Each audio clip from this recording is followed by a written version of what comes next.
All right, good morning, everybody, and welcome back to IGTV. It is 10 o'clock, and on the phone with us now is Greg Garcia. And if for those of you who are unfamiliar, Greg was with the DHS not so long ago.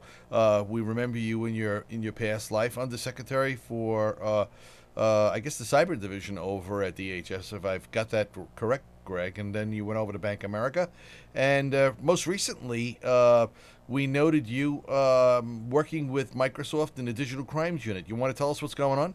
Oh, you bet. Good to be with you this morning, Joe. There is a pretty effective action undertaken collaboratively between Microsoft and the financial services sector, and essentially it was a takedown of the infamous Zeus botnet. Microsoft obtained a temporary restraining order from the court to seize the command and control servers that were controlling somewhere around 3.5 million infected computers that belong to about 2,400 different organizations worldwide. Essentially, these bot herders of the Zeus II botnets were using Microsoft infrastructure. That is, Hotmail, Outlook, MSN, Live.com, and using their infrastructure to perpetrate these cyber crimes on computer users. By taking down those servers, severing the command and control between the bot herders and the infected computers, we dealt a pretty serious blow to those botnets, essentially severed their command and disabled their control. Well, it's very interesting because it feeds into something that we were talking earlier with Lamar Kessam from RSA's RSA, the Security Division of EMC now, right?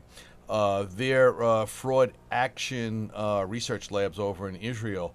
Because Lamar was talking a lot about how we have a lot of these virtual entities out there, such as the Hacktivist and Anonymous Lugsec and others that are out there. And, a lot of these folks out there, they put up these lofty goals of, they're fighting Big Brother and they're fighting, the masters of Wall Street and all this other kind of nonsense that's out there. And they think, quite frankly, that they're untouchable because they live in a virtual world. And slowly but surely, law enforcement is pushing back. And as we all know, if you push law enforcement or private industry hard enough, they will begin to push back, and they are rolling them up slowly but surely. But they're doing a pretty effective job at rolling them up. Absolutely, and I think what makes this case interesting and maybe unique is that it was initiated within industry because we've heard the common refrain: 85-90% of the infrastructure we're trying to protect is owned and operated by the private sector. So Microsoft and the financial sector are protecting their infrastructure as they must do. Then it gets handed over to law enforcement to do the forensics and the investigations to actually bring the bot herders in person to prosecution. The case is also interesting for a couple of other reasons. It's a collaboration. It is a true partnership between Microsoft, an infrastructure owner, and the financial sector, an infrastructure user, and on behalf of all of its customers. And secondly, they're using RICO, the Racketeer Influenced Corrupt Organizations Act, which essentially Microsoft asserted successfully that a botnet is, in fact, organized crime. It is organized crime. They're using a concept called access device fraud. The access device is passwords, usernames, user IDs, and software code that actually is exploiting that access, breaking in. And that, in effect, is an action of organized crime and therefore prosecutable under RICO.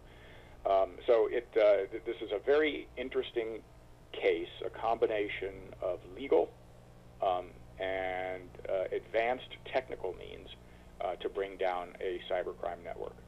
Well, that's very timely, and you finished up there nicely as well. We're just up on our time with you, Greg, and we certainly appreciate you coming back to the program, and we hope to hear more from you as we go on in the future. Always great to be with you, Joe, and the rest of the InfraGard team. Okay, great. Okay, everybody, that's Greg Garcia from, I guess he's Garcia Strategies right now, as he's unfolding his bags from Bank of America, and now moving forward, working with Microsoft, and I'm sure a whole host of other companies that will look to get him engaged and back in the game. All right, and that, quite frankly, a very effective segment covering how private companies and public entities can work together. All right.